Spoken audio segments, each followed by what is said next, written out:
Access granted.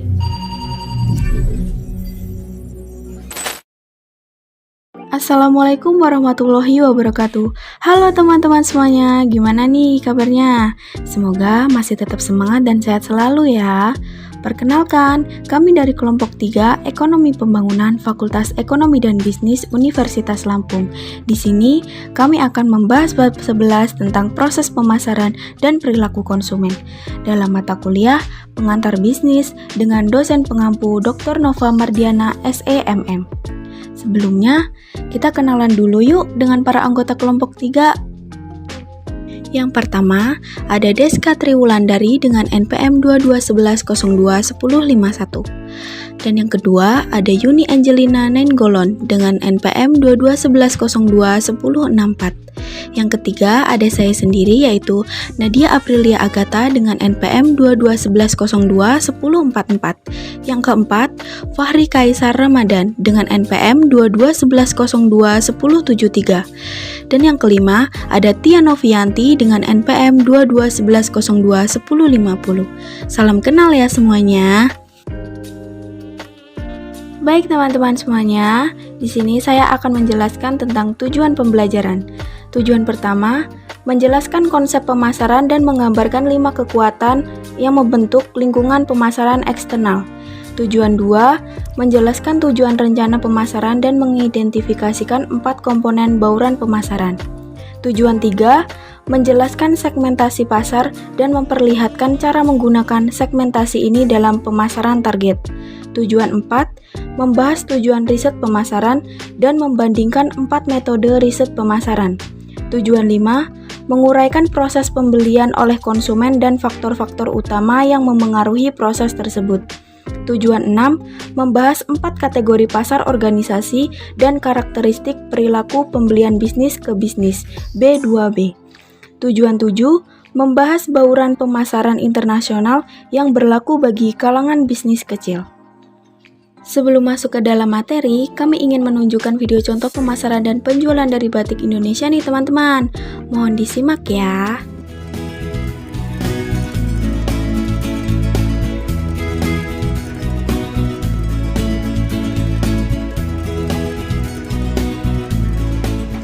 Sobat blogger, setelah kain-kain batik bermotif bola-bola ini selesai kita buat, tentunya akan langsung dipasarkan.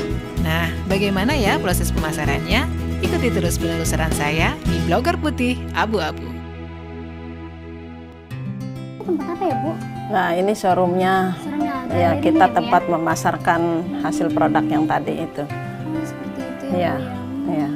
Ibu menjual dengan berapa cara, Bu? Ya, caranya bermacam-macam. Kita akalnya supaya untuk menarik konsumen itu kita memang harus jeli ya. Harus banyak cara yang kita gerakkan. Selain kita memasarkan di tempat ini, juga kita harus punya pergaulan di luar. Pergaulan Ya, hubungan dengan teman, dengan masyarakat, dengan organisasi. Itu sangat penting sekali. Promosi yang terus-menerus, yang kontinu itu memang bukan hanya di website aja, bukan hanya di internet aja ya. Jadi segala penjuru kita harus masuk. Ya. Sobat blogger, setelah batik-batik itu selesai dikerjakan dan akan dibuat menjadi bermacam-macam bentuk dan pakaian, maka produk-produk sudah siap untuk dipasarkan. Produk batik sendiri dapat dipasarkan dengan berbagai cara, mulai dengan menjual di toko milik sendiri, dengan memajang display di depan toko, agar calon pembeli penasaran dan masuk ke dalam toko, atau menjual batik pada penjual grosir yang saat ini sangat marak berkembang di mana-mana. Dan para pembeli pun akan banyak berdatangan. Asalkan produk batik yang kita buat mampu disukai oleh konsumen. Sementara bagi kebanyakan pengrajin batik, seperti narasumber kita ini, banyak menggunakan media online, baik sebagai alat promosi maupun penjualan langsung atau toko online. Cara ini terbilang mudah serta murah, karena dengan sendirinya akan mampu menerobos pasar internasional. Peluang pasar yang ada sebenarnya sudah merupakan modal yang cukup besar untuk mengembangkan usaha kerajinan batik. Peluang pasar saat ini adalah batik mulai disukai oleh berbagai kalangan dan berbagai usia. Dengan begitu, batik dapat dibentuk dan didesain menjadi pakaian segala usia dan segala profesi. Tujuan yang pertama dalam mempelajari bab ini adalah memahami apakah pemasaran itu. American Marketing Association mendefinisikan pemasaran sebagai kegiatan serangkaian penerapan dari proses penciptaan, pengkomunikasian, penghantaran, dan pertukaran yang memberikan nilai bagi pelanggan, klien, mitra, dan masyarakat secara luas. Menghantarkan nilai. Nilai adalah perbandingan relatif antara manfaat produk dibandingkan dengan biaya. Manfaat tidak saja mencakup fungsi-fungsi yang diberikan produk yang bersangkutan, tetapi juga kepuasan emosional terkait dengan kepemilikan, pengalaman, atau kehadiran produk tersebut. Nisbah yang sederhana tetapi penting bagi nilai produk dalam menghitung nilai, yaitu manfaat dibagi biaya. Demi memuaskan pelanggan, perusahaan dapat melakukan 4 hal.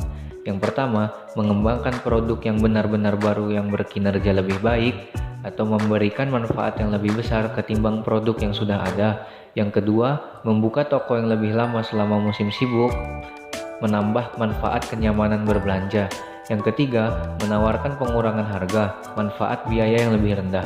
Yang keempat, menawarkan informasi yang menjelaskan bagaimana suatu produk dapat digunakan dengan cara lain, manfaat penggunaan baru tanpa menambah biaya. Nilai dan kegunaan.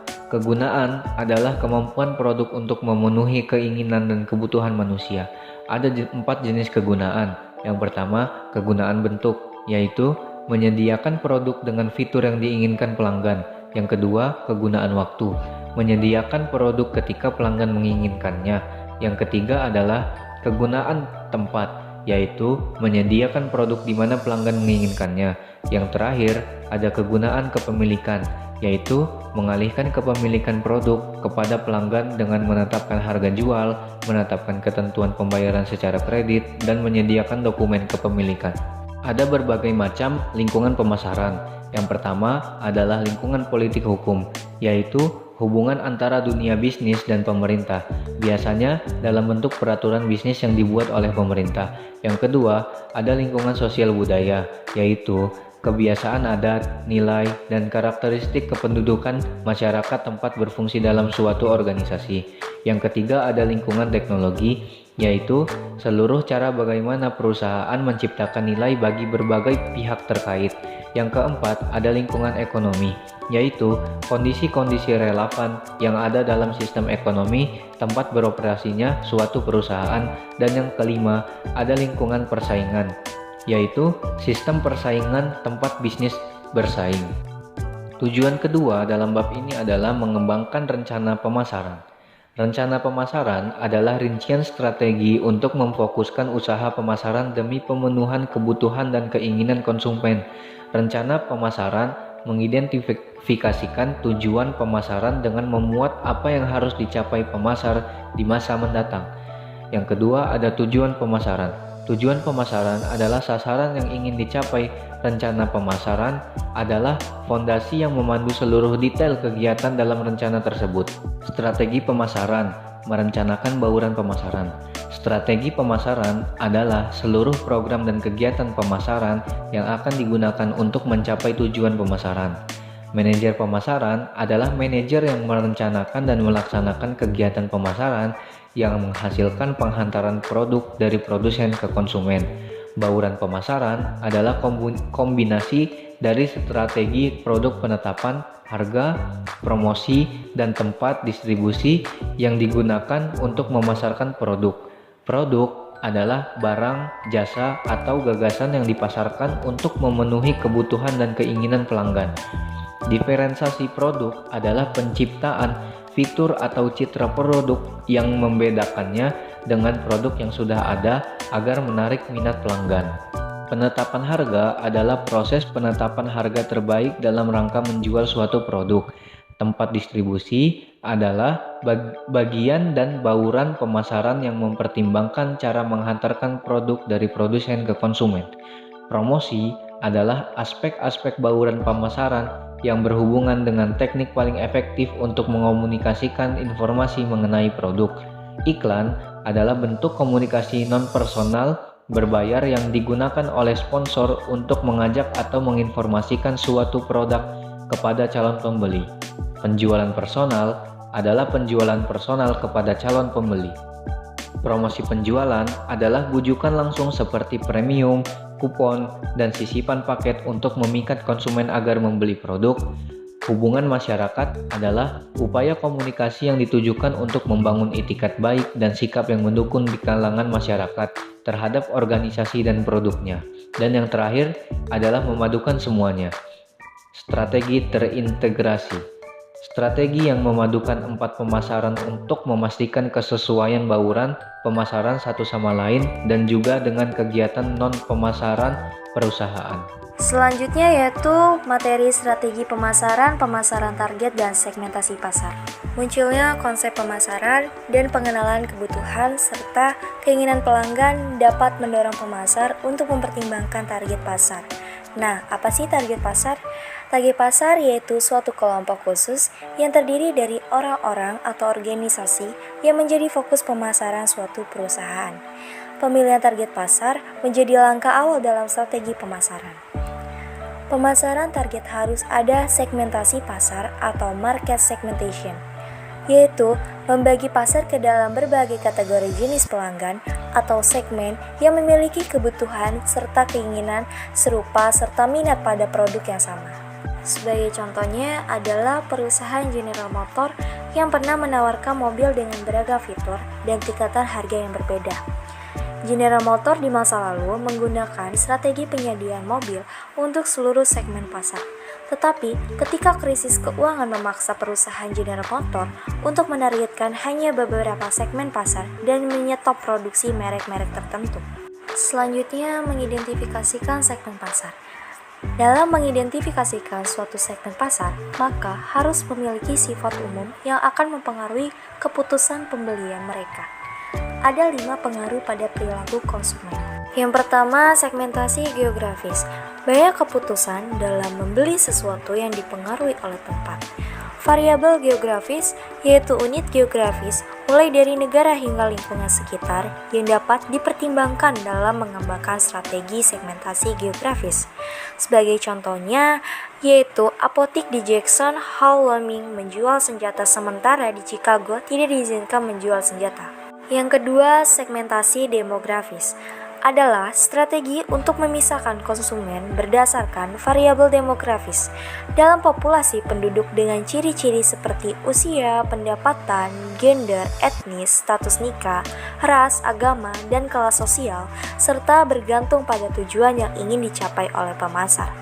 Sebagai contohnya seperti Hot Topic yang dirintis sebagai toko yang menjual berbagai produk seperti pakaian, aksesoris, dan perhiasan bagi konsumen di generasi Y maupun milenial yang lahir antara tahun 1980 dan 1990-an yang bertemakan budaya musik pop karena menjadi pengaruh besar terhadap selera busana dalam jaringan retail nasional. Yang ketiga, ada segmentasi geodemografis, yaitu kombinasi strategi antara geografis dan demografis.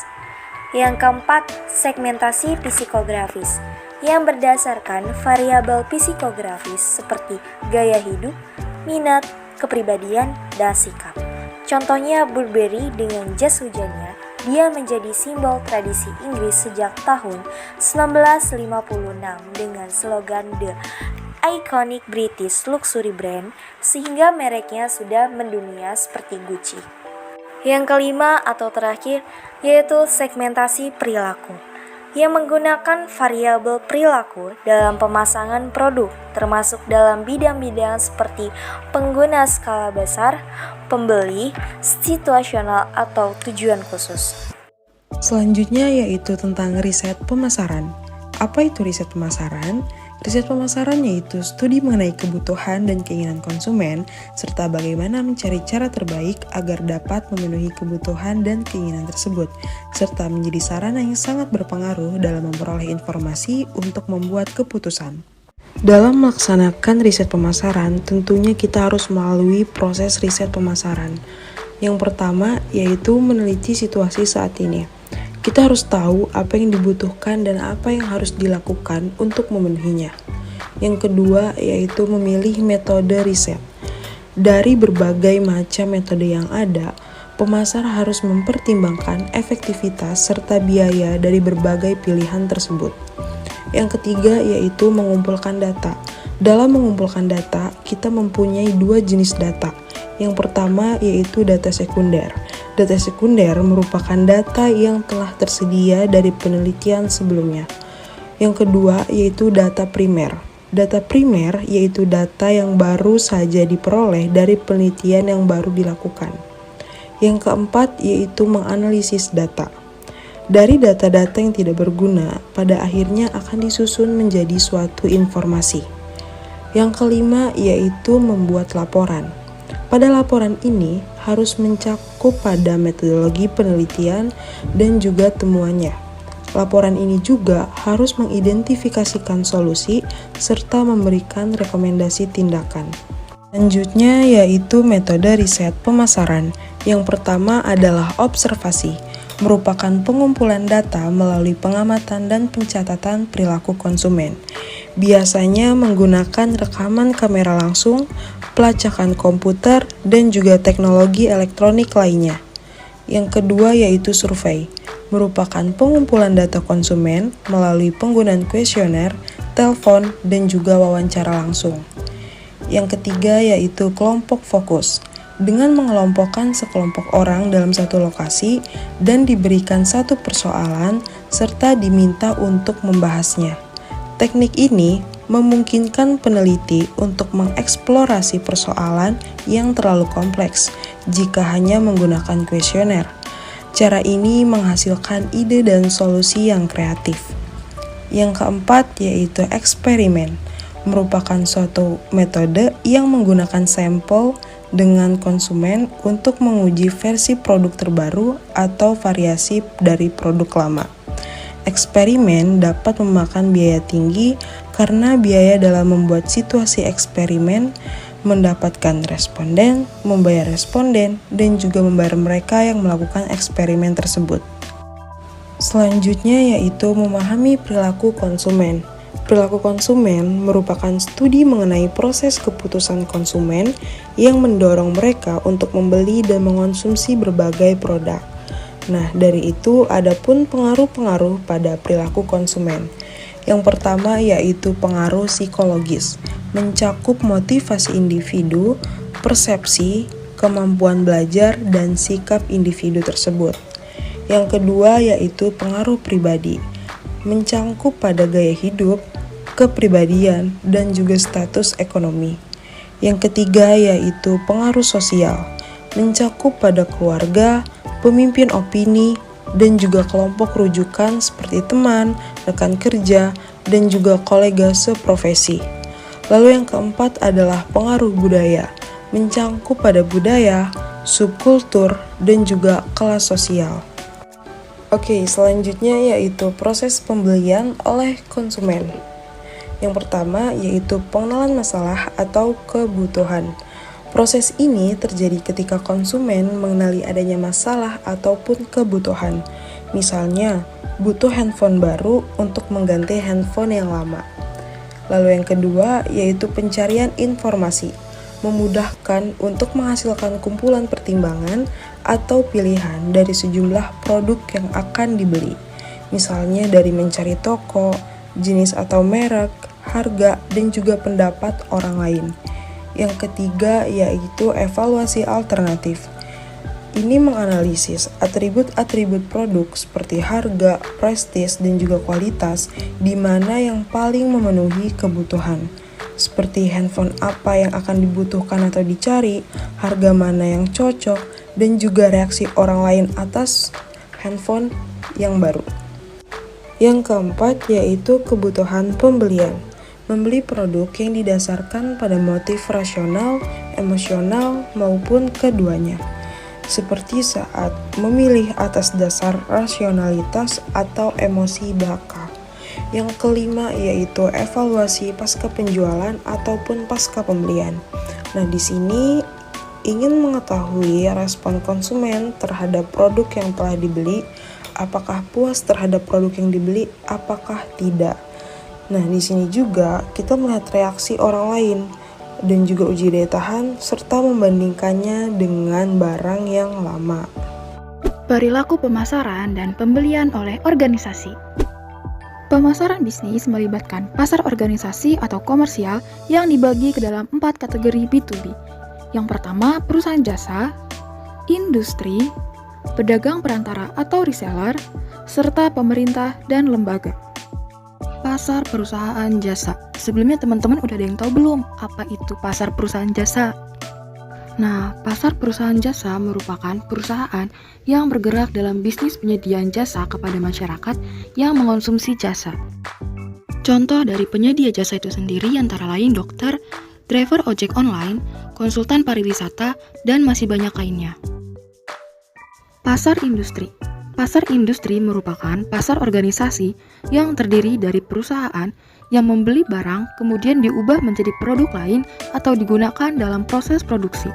Kegiatan ini meliputi bidang-bidang seperti pertanian, manufaktur, dan sebagian retail.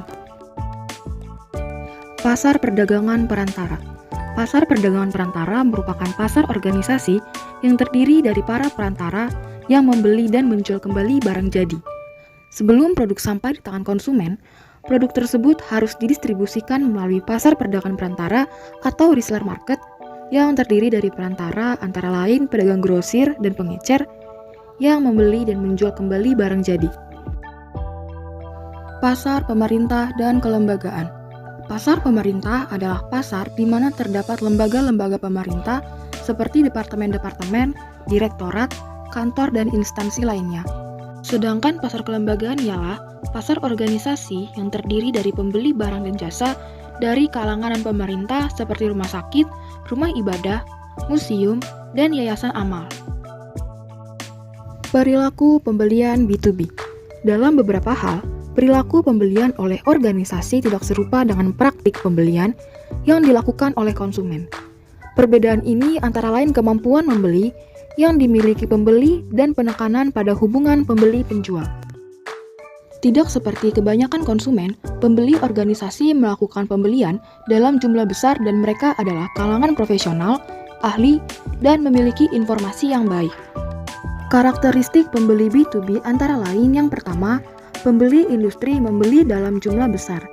Yang kedua, sebagai profesional, pembeli B2B terlatih dalam metode negosiasi tentang ketentuan pembelian. Kemudian yang ketiga, sebagai aturan umum, pembeli industri adalah para pakar perusahaan dan memang memahami dengan baik produk yang dibeli. Hubungan penjual seringkali bersifat tidak personal, berjangka pendek, dan hanya berlangsung sekali waktu. Sebaliknya, situasi B2B seringkali melibatkan hubungan pembeli-penjual yang sering dan berjangka panjang. Perkembangan suatu hubungan jangka panjang memberikan akses bagi kedua belah pihak untuk mengetahui kelebihan teknis dan juga rasa aman karena mengetahui dengan pasti masa depan bisnis kedua pihak. Nah, selanjutnya kita akan membahas media sosial dan pemasaran. Di dalam media sosial dan pemasaran terdapat dua pengertian, yaitu jejaring sosial dan media jejaring sosial. Jejaring sosial atau social networking adalah jaringan komunikasi yang mengalir antara orang-orang dan organisasi yang berinteraksi melalui sarana daring.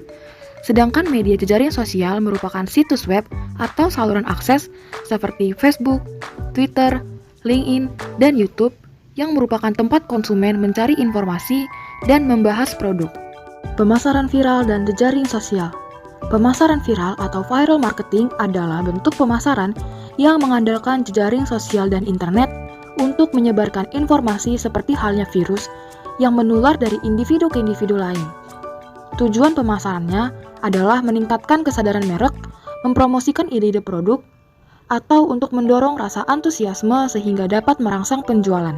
Dengan menggunakan beragam format jejaring sosial, pemasar mendorong calon pelanggan untuk mencoba produk dan memberitahukan orang lain mengenai produk tersebut. Perusahaan-perusahaan ini sering menggunakan blog perusahaan atau corporate blog untuk keperluan hubungan masyarakat, branding, dan juga menggunakan sarana penyampaian pesan lain yang memantik obrolan mengenai suatu produk ke target pasar. Selanjutnya, kita akan membahas pendapatan berbasis web dengan jejaring sosial. Tidak hanya perusahaan terkemuka, bisnis kecil pun menggunakan saluran media sosial untuk menambah pendapatan dengan cara berjejaring dengan pelanggan di target pasarnya. Perusahaan menggunakan beragam jejaring sosial antara lain Google+, YouTube, Pinterest, LinkedIn, dan Twitter untuk meningkatkan pendapatan berbasis web. Pertanyaannya ialah, seberapa efektifkah media ini? Pemasaran viral dan jejaring sosial dapat menciptakan kesadaran konsumen lebih cepat dan dengan jangkauan lebih luas ketimbang pesan melalui media tradisional dan dengan biaya yang lebih murah. Tumbuhnya media sosial ini mengubah praktik-praktik pemasaran bisnis dan juga perilaku konsumen. Selanjutnya, kita akan membahas bauran pemasaran internasional. Pelanggan di luar negeri berbeda dengan pelanggan domestik dalam hal bahasa, kebiasaan, praktik bisnis, dan perilaku konsumen. Apabila pemasar ingin mengglobal, mereka harus mempertimbangkan setiap unsur bauran pemasaran, produk, penetapan harga, tempat, dan promosi. Dalam pemasaran internasional, terdapat 4 hal yang harus diperhatikan. Yang pertama ialah produk internasional. Sebagian produk bisa dijual di luar negeri tanpa perubahan apapun. Contohnya Coca-Cola dan Marlboro bentuknya sama di Peoria, Illinois dan Paris, serta Prancis. Yang kedua ialah penetapan harga internasional. Ketika menetapkan harga untuk pasar internasional, pemasar harus mempertimbangkan biaya transportasi dan penjualan produk yang lebih tinggi di luar negeri. Sebagai contoh, akibat biaya gedung, sewa, peralatan, dan daging impor yang lebih mahal, harga satu Big Mac McDonald's yang hanya seharga $4,20 di Amerika Serikat bisa dijual dengan seharga $6,81 di Swiss. Yang ketiga ialah distribusi internasional. Dalam sebagian industri, keterlambatan dalam memulai jaringan distribusi internasional bisa memakan biaya mahal. Banyak perusahaan menghindarkan keterlambatan dengan mengakuisisi bisnis lama yang memang sudah memiliki jaringan distribusi dan pemasaran yang luas. Seringkali, metode distribusi yang digunakan di Amerika Serikat tidak sesuai dengan pasar internasional. Sebagai contoh, di Eropa, Breathe-Right Nasal Strips dianggap sebagai obat keras dan harus dijual di apotek. Kemudian, hal terakhir yang harus diperhatikan ialah promosi internasional. Terkadang, kampanye iklan yang baik bisa cocok diterapkan dimanapun. Namun, seringnya praktik promosi di Amerika Serikat tidak selalu berhasil di negara lain. Pemasar internasional kini lebih sadar akan perbedaan budaya yang bisa menyebabkan reaksi negatif terhadap iklan produk yang kurang pantas. Sebagian orang Eropa, misalnya, merasa terganggu dengan iklan TV yang menampilkan senjata atau kekerasan. Sementara, iklan rokok yang sepenuhnya dilarang di jaringan televisi Amerika Serikat ternyata masih bisa beredar di negara-negara Asia dan Eropa. Kesimpulannya, pemasaran adalah kegiatan, serangkaian, penerapan, dan proses penciptaan, pengomunikasian, penghantaran, dan pertukaran yang memberikan nilai bagi pelanggan, klien, mitra, dan masyarakat secara luas. Berbagai kekuatannya yang membentuk lingkungan pemasaran eksternal, yaitu dengan strategi pemasaran, rencana pemasaran, komponen-komponen bauran pemasaran, dan membahas tentang segmentasi pasar dan bagaimana penggunaannya dalam pemasaran target. Terdapat 4 komponen dasar yang harus diperhatikan oleh manajer pemasaran, yaitu produk, penetapan harga, distribusi, dan promosi. Itu saja pembahasan dari kelompok kami, yaitu tentang proses pemasaran dan perilaku konsumen. Terima kasih kepada teman-teman semua yang sudah memperhatikan sampai dengan akhir. Ada si Bayu lagi mancing. Thank you for watching. Wassalamualaikum warahmatullahi wabarakatuh.